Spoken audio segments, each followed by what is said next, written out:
हजारों साल पहले की बात है कि ये जमीन बिल्कुल वीरान थी, यहाँ कोई आबादी नहीं थी। यहाँ पर जिन्नों का बसेरा था जो कि आपस में लड़ते रहते थे। तो अल्लाह पाक ने फैसला किया कि अब जमीन पर फरिश्तों को नाजिल करे ताकि जमीन से फसाद को खत्म किया जाए। फरिश्तों और जिन्नों में लड़ाई हुई, कुछ जिन मारे गए, कुछ जिन भाग गए। बहुत ही वसी पैमाने पे ये जंग हुई, लेकिन इन जिन्नात में से एक जिन ऐसा भी था जो कि बहुत ही नेक था और इबादत गुजार था। उसका नाम था अज़ाज़ील।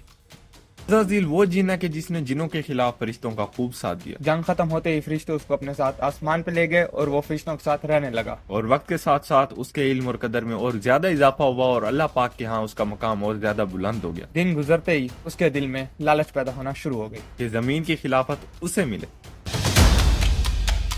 वक्त गुजरता गया और अल्लाह पाक ने फैसला किया कि अब वो जमीन पर अपना खलीफा बनाएगा। ये सुनकर फरिश्ते हैरान हो गए और फरमाया, या अल्लाह, फिर से तू एक ऐसा खलीफा बना रहा है जो कि जमीन पे लड़े और फसाद करे। तो अल्लाह पाक ने फरमाया कि तुम वो नहीं जानते जो मैं जानता हूँ। ऐसे ही अल्लाह ताला ने ऐलान फरमाया। ये सुनकर अज़ाज़ील बहुत ही खुश हुआ क्योंकि उससे अपने ऊपर यकीन था कि जमीन का अगला खलीफा वही बनाया जाएगा। लेकिन अल्लाह पाक ने एक बार फिर से हैरान किया कि जब अल्लाह ने हुक्म दिया कि ए इजराइल, जमीन के मुख्तलिफ कोनों, पहाड़ों, जंगलों और सहराओं से मिट्टी ले गया। इज़राइल अलैहिस्सलाम अलग अलग रंगों की मिट्टी ले आए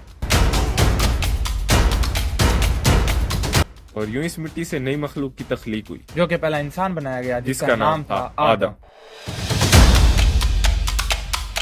ये सब मंजर देखने के बाद फरिश्तों ने कहा, या अल्लाह, इंसान में ऐसी क्या बात है। और इस सब को जाहिर करने के लिए अल्लाह पाक ने आदम और फरिश्तों के दरमियान एक इम्तिहान रखा और आदम उसमें कामयाब हुआ। तो फरिश्तों ने कहा, या अल्लाह, बेशक तू बेहतर जानता है। उसके बाद अल्लाह ने फरमाया, मेरा नाइब इंसान ही बनेगा। और इस सब के बाद अज़ाज़ील बहुत ही ज्यादा गुस्सा हुआ।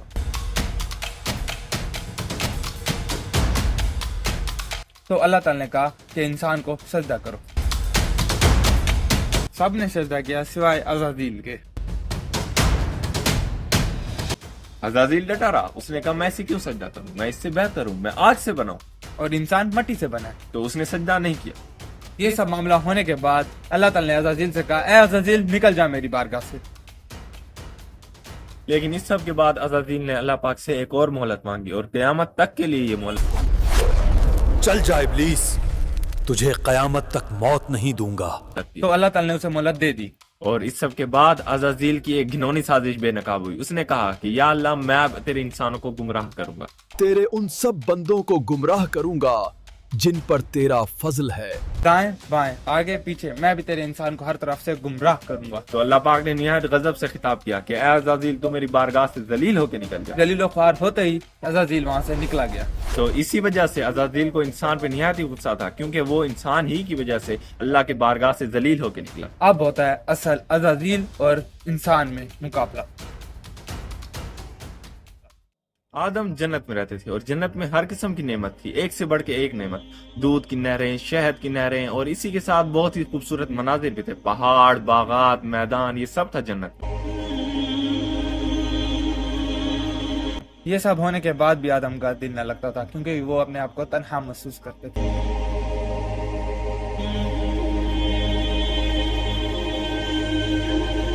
इसी वजह से अल्लाह पाक ने आदम ही की पसली से अम्मा हवा को पैदा किया।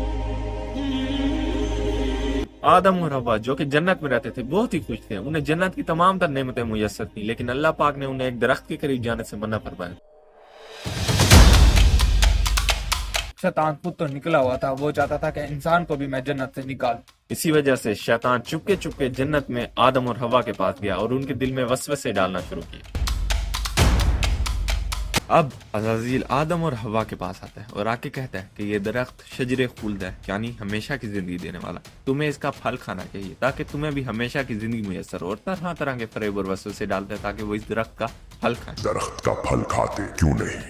तुम्हें तुम्हारे रब ने इस दरख्त से इसीलिए मना फरमाया है कि कहीं तुम फरिश्ते न बन जाओ। हजरत आदम और हवा उसके झूठ फरेब से नावाकिफ थे, तो हजरत आदम और हवा ने उसके कहने पर वो फल खा ली।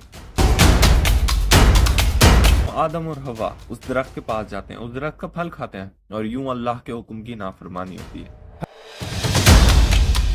फल खाते ही उनके लिबास छीन लिए जाते हैं, फिर वो अपना जिस्म छुपाने के लिए वहाँ के पत्ते इस्तेमाल करते हैं।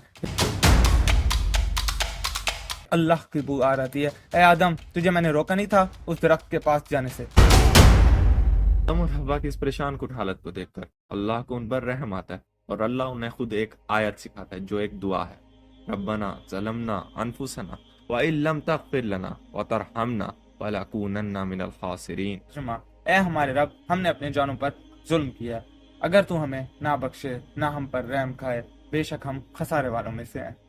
یہ دعا پڑھتے ہی اللہ کو ان پر رحم آیا اور اللہ تعالیٰ نے ان کو معاف کیا اور اپنے رحمت کے اور توبہ کے دروازے ہمیشہ کے لیے کھول دیے۔ اور پھر اللہ پاک فرماتا ہے کہ اب تمہیں اور شیطان کو اس دنیا پر جانا ہے اور وہاں پہ تمہارا ایک خاص مدت تک کے لیے امتحان ہوگا، اور یوں آدم، حوا اور شیطان اس دنیا پر آئے